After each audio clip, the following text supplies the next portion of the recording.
Halo,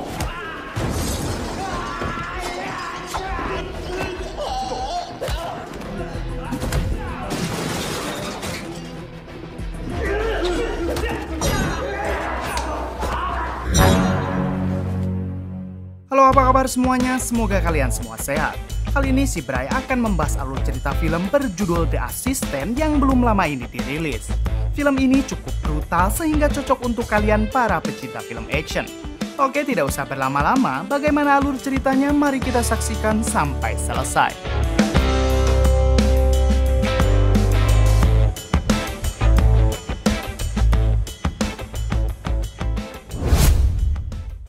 Di awal film, kita akan diperkenalkan dengan seorang narapidana bernama Javik. Ternyata hari ini adalah hari kebebasan Javik setelah ia mendekam di penjara selama hampir 10 tahun. Ketika sudah keluar dari penjara, Javik terlihat sedikit kebingungan karena Javik sudah tidak mempunyai siapa-siapa lagi. Pada akhirnya, Javik menaiki bis dan berencana untuk mendatangi kembali rumah lamanya.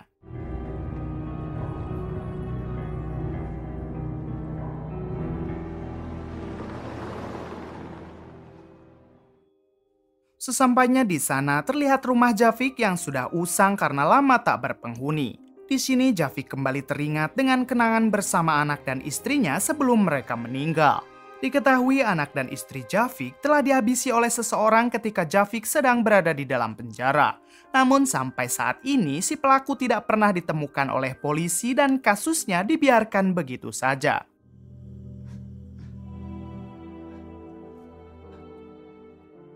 Kemudian emosi Javik jadi menggebu-gebu hingga berteriak sangat keras dan menghancurkan semua barang yang ada di sana.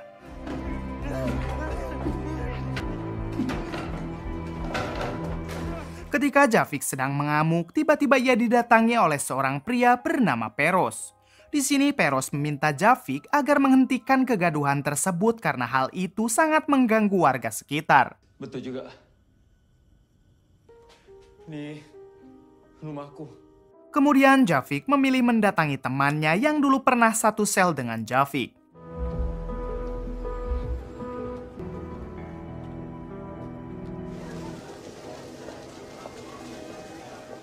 Sesampainya di sana, Javik pun bertemu dengan teman satu selnya dulu yang bernama Kwan.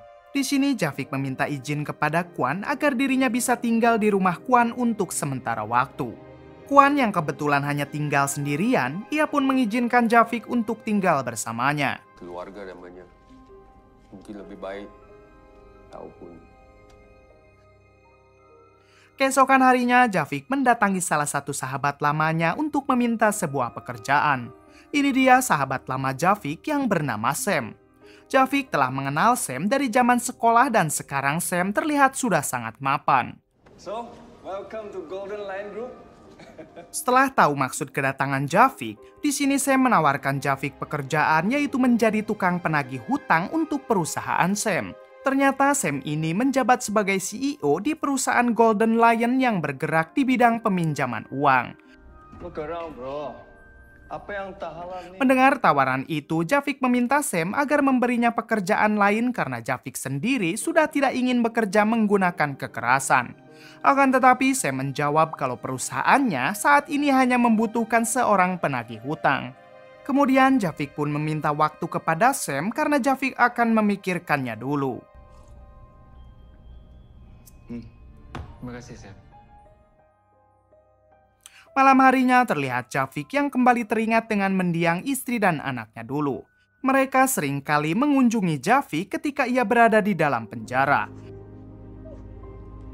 Namun suatu waktu Sam tiba-tiba mendatangi Javik. Sam memberitahu kalau keluarga Javik kini telah tewas dihabisi oleh seorang pecandu narkoboy. Sayangnya si pecandu itu berhasil kabur dan hingga saat ini belum bisa diketemukan. I'm so sorry, bro. Kau cakap apa ni, Sam? Lisa dan Zikri dah mati. Aku tak tahu macam mana nak bagi tahu kau. Kemudian Javik kembali mengingat alasan dirinya bisa masuk penjara. Kala itu Javik yang bekerja sebagai supir tiba-tiba mobilnya dirazia oleh beberapa polisi. Ketika polisi itu menggeledah ke dalam mobil Javik, si polisi menemukan barang haram dan Javik langsung dituduh sebagai pengedar dari barang haram tersebut. Kemudian Jafik langsung disidang lalu dijatuhi hukuman selama 10 tahun penjara. Yang padahal Jafik sama sekali tidak tahu menahu perihal barang haram tersebut. Kembali ke masa sekarang, terlihat saat ini Jafik sedang melamun di depan kolam renang. Kemudian Jafik didatangi oleh Peros, yaitu orang yang kita lihat di awal film. Di sini Jafik sempat lupa kepada Peros. Namun Peros mengingatkan Jafik kalau Peros ini adalah orang yang menyadarkan Jafik ketika Jafik mengamuk sendiri di rumah lamanya. Pada akhirnya Jafik pun teringat dan mereka lanjut mengobrol. Di sini Jafik mencoba meminta saran kepada Peros mengenai pekerjaan yang ditawarkan oleh Sam, yaitu menjadi seorang penagih hutang. Peros menjawab kalau zaman sekarang sangat sulit untuk mendapatkan pekerjaan. Jadi saran dari Peros lebih baik Jafik ambil tawaran dari Sam meskipun pekerjaan itu harus sedikit menggunakan kekerasan. Mendengar semua itu, Jafik berterima kasih kepada Peros karena telah memberinya saran. Keesokan harinya, Jafik pun mendatangi kantor Sam, lalu menerima tawaran kerja dari Sam, yaitu menjadi seorang penagih hutang.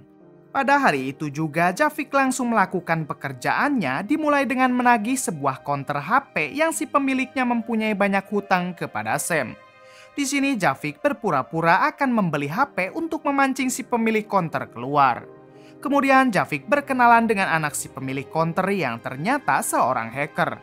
Hingga saat mereka sedang mengobrol, tiba-tiba si pemilik konter datang lalu Jafik langsung mengatakan kalau dirinya adalah orang suruhan Sam.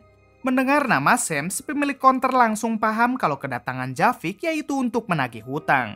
Di sini si pemilik konter meminta tempo 1 minggu kepada Jafik karena saat ini uangnya masih belum ada. Jafik yang masih beradaptasi dengan pekerjaannya, ia pun hanya membawa 1 ponsel di sana sebagai bunga dari hutang si pemilik toko. 1 minggu boleh. Jangan pukul, jangan pukul. Patut takut dengan saya. 1 minggu, ingat. Hari-hari berikutnya, Jafik mulai terbiasa dengan pekerjaannya tersebut. Terlihat saat ini Jafik sudah bisa mendapatkan uang tagihan dari para nasabah yang menunggak kepada Sam. Keesokan harinya, Jafik kembali melakukan pekerjaannya. Namun kali ini, Jafik tidak hanya menagih, melainkan sambil menyelidiki tentang kasus kematian anak dan istrinya. Sayangnya orang-orang di sana tidak ada yang tahu mengenai kasus pembunuhan tersebut.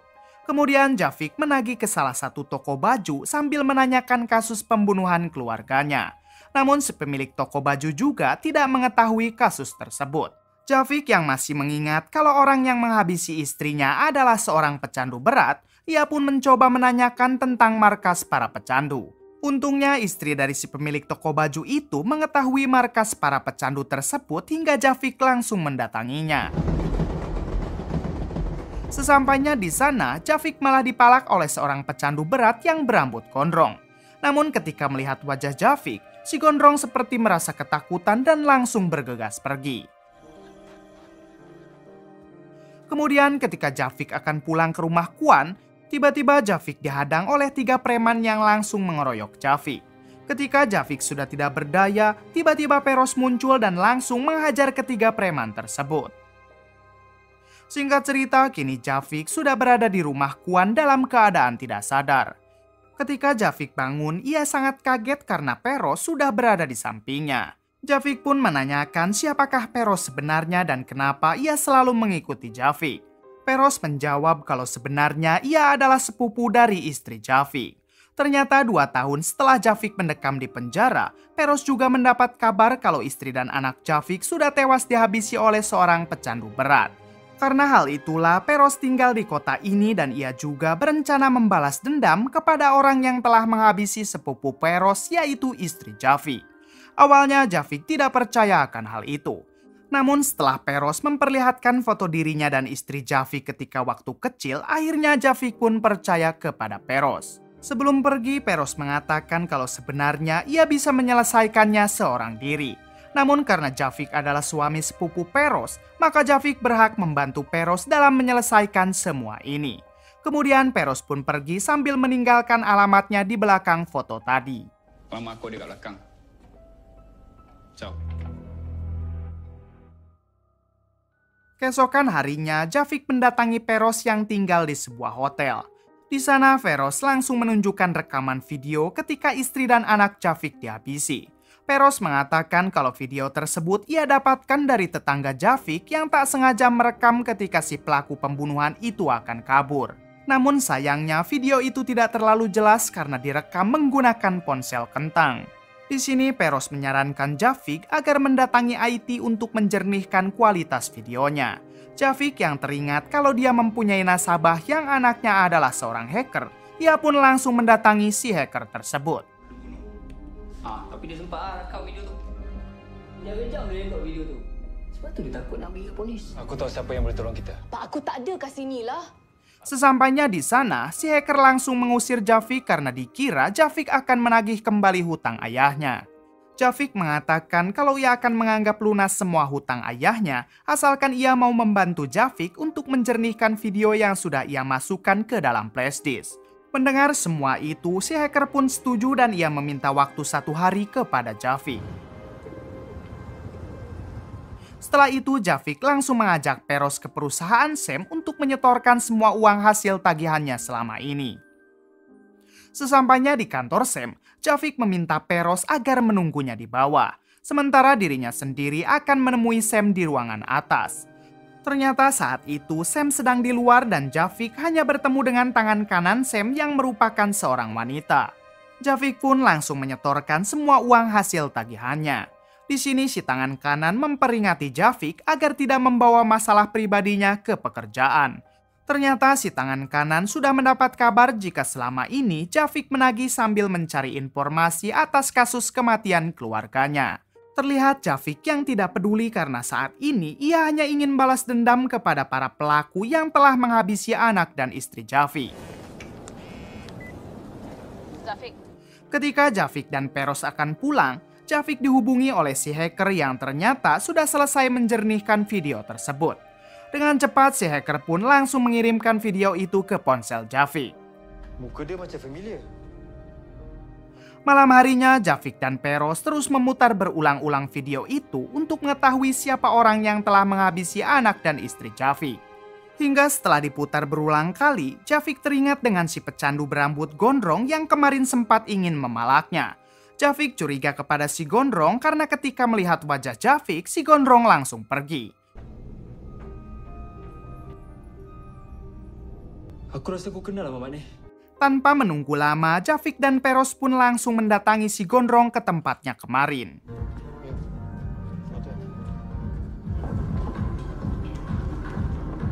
Sesampainya di sana, terlihat banyak sekali orang yang sedang berpesta barang haram karena diketahui yang mempunyai tempat ini adalah mafia paling ditakuti.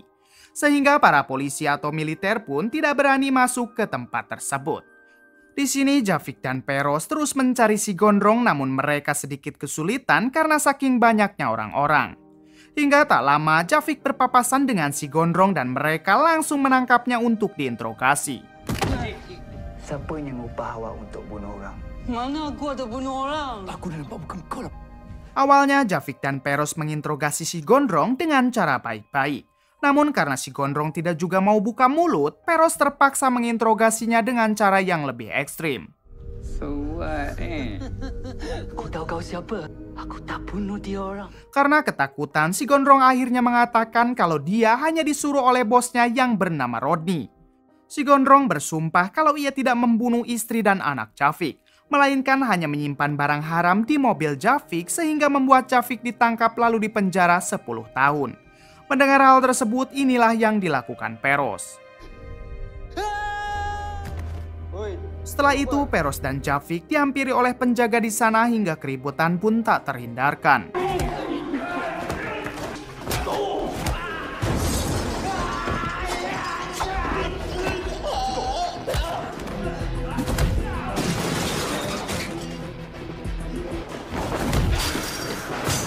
Setelah berhasil mengalahkan para penjaga, Feroz mengatakan kalau sekarang mereka harus mencari Rodney, yaitu bosnya si gondrong tadi. Kemudian keributan dua lawan banyak pun terjadi kembali.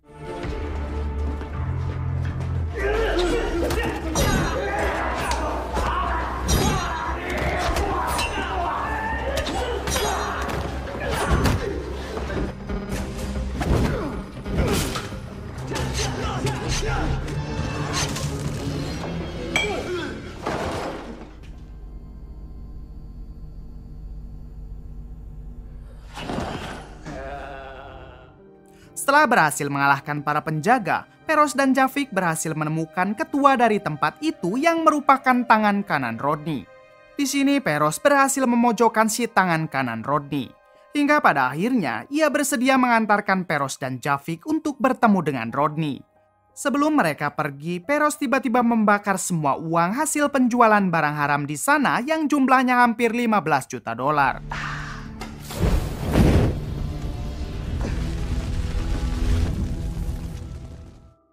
Kemudian Peros akhirnya bertemu dengan Rodney di suatu tempat yang telah mereka rencanakan. Di sini Peros langsung menghabisi ketiga bodyguard Rodney. Melihat hal itu, Rodney kabur hingga aksi kejar-kejaran pun tak terhindarkan.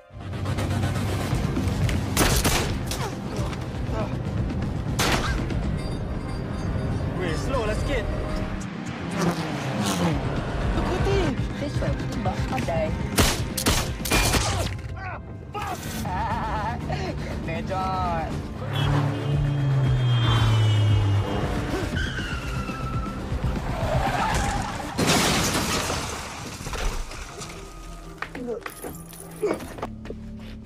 Rodney yang sudah sekarat, ia pun mengatakan kalau ia hanya diperintah oleh seseorang bernama Terence.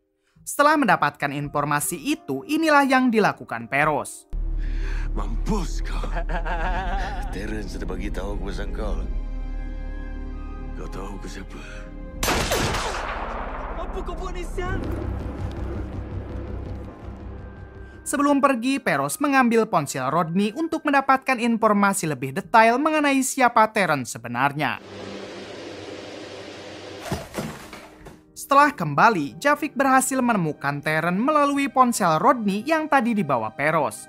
Di sini Javik baru menyadari kalau Terence adalah seorang jaksa yang dulu menangani Javik ketika akan dipenjara. Javik sempat bingung apa hubungannya Terence dengan kematian istri dan anak Javik. Namun Peros mengatakan kalau semuanya akan terbongkar sebentar lagi. Di sini Javik sempat menolak untuk ikut lagi dengan Peros karena aksi Peros terlalu brutal dan banyak memakan korban. Namun Peros menjadi marah karena semua orang yang Peros habisi itu adalah orang-orang yang terlibat atas kematian istri dan anak Javik. Mendengar hal itu, akhirnya Javik mengerti dan akan melanjutkannya lagi. Keesokan harinya, kita diperlihatkan Sam yang sekarang didatangi oleh bosnya yang bernama Dicky. Saat ini Dicky memarahi Sam karena baru saja mereka kehilangan uang jutaan dolar. Ternyata tempat pesta barang haram yang kemarin Peros dan Javik bakar adalah milik Dicky, si bos mafia paling ditakuti. Terungkap fakta kalau selama ini Dicky lah yang membuat perusahaan ini bersama Sam hanya untuk menutupi kedok mereka. Karena sebenarnya Dicky dan Sam adalah bandar terbesar yang markasnya baru saja Peros bakar. Lalu apa hubungannya dengan kematian istri dan anak Javik? Kita akan tahu nanti. Kan tak elok depan-depan budak. Yes, sir. 在自己的世界里，钱嘛，失去了可以再找回来。 Adegan berpindah ke Peros dan Javik yang saat ini sedang berada di kediaman Terence. Diam-diam mereka berdua masuk ke dalam dan langsung membuat Terence tak sadarkan diri.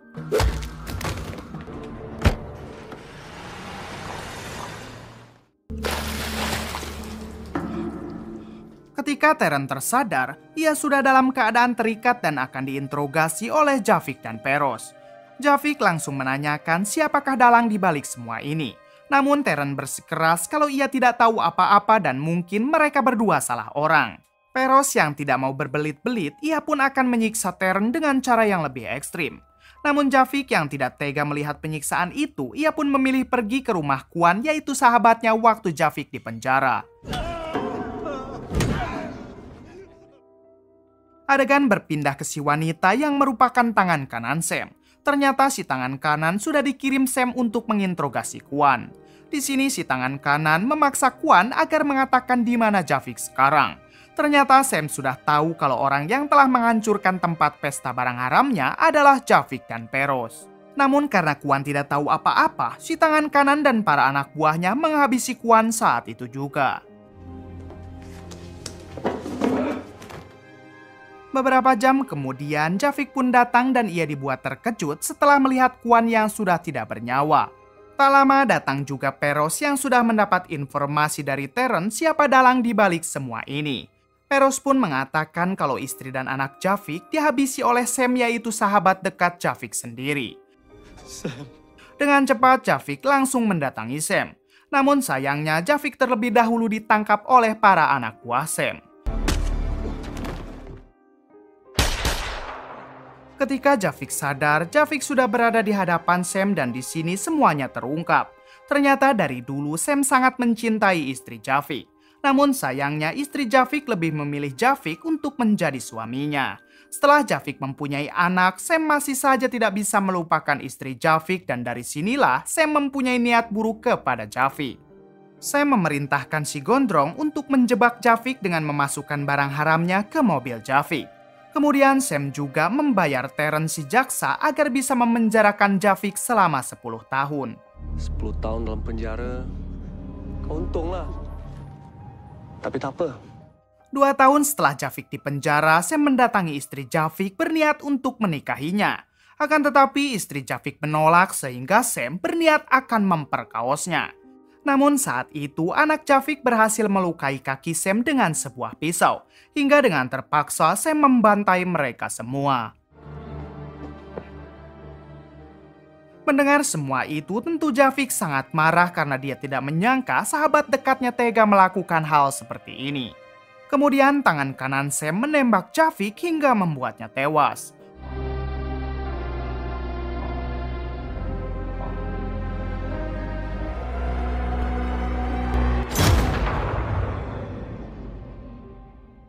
Ketika anak buah Sam akan membuang jasad Javik, ternyata Javik masih hidup karena tembakannya tadi hanya mengenai pipi Javik. Kemudian muncullah Peros hingga Javik dan Peros pun balik membantai semua anak buah Sam yang ada di sana. Wah, lubang cat pipi.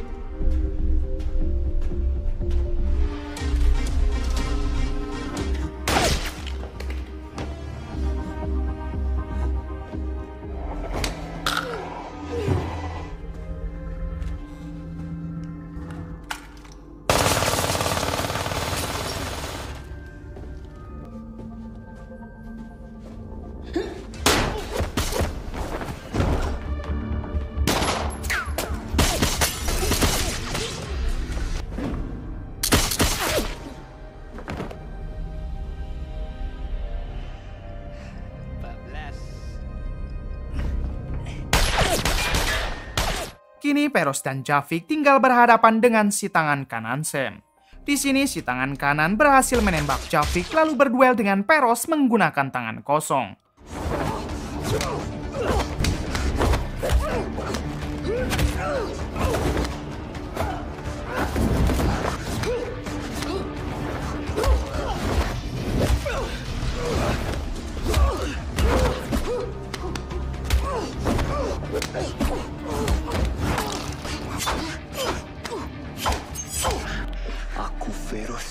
Hingga di suatu kesempatan, Peros mampu membuat si tangan kanan tidak berdaya.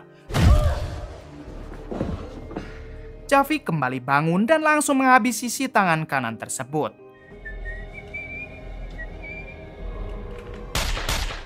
Di sisi lain, Sam yang sudah tahu kalau Javik berhasil menghabisi semua anak buahnya, ia pun bersiap melawan Javik. Tak lama datanglah Javik yang langsung menodongkan pistol ke arah Sam. Di sini Sam meminta Javik agar mereka berduel saja dengan tangan kosong secara jantan. Tiba-tiba muncul Peros yang langsung memanasi Javik agar Javik mau menerima tantangan itu hingga perduelan antara mereka pun terjadi.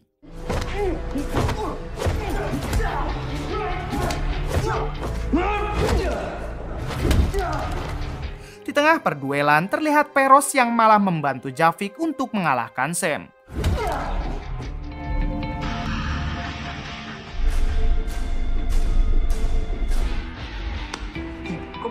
Ya aku je.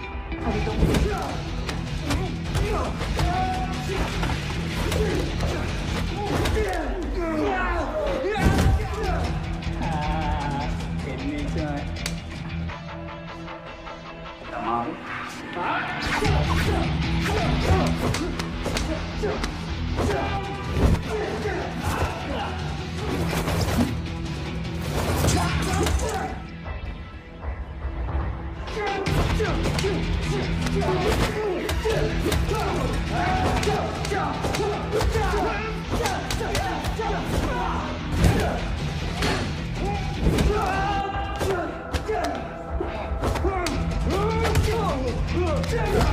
Pada akhirnya, Sam berhasil membuat Peros maupun Javik menjadi tumbang. Namun saat Sam akan menghabisi Peros, inilah yang terjadi. Di sini kita akhirnya diberitahu kalau ternyata selama ini Peros tidak pernah ada. Peros hanyalah khayalan dari sisi lain Javik yang memiliki sifat brutal. Artinya Javik mempunyai kepribadian ganda dan dalam khayalannya itu Peros selalu muncul ketika Javik sedang merasa marah. Diketahui kalau kepribadian ganda Javik itu mulai muncul pasca Javik menerima kabar kalau keluarganya telah tewas. Setelah menghabisi Sam, kini Javik harus melawan sosok dirinya sendiri yaitu Peros karena mulai sekarang Javik ingin hidup normal tanpa kebrutalan. Terlihat Javik yang bertarung melawan dirinya sendiri hingga Javik harus terpental ke bawah gedung tersebut.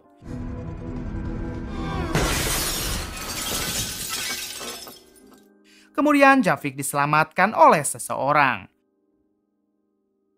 Beberapa hari setelah itu ternyata orang yang telah menyelamatkan Javik adalah Diki, yaitu si mafia paling ditakuti.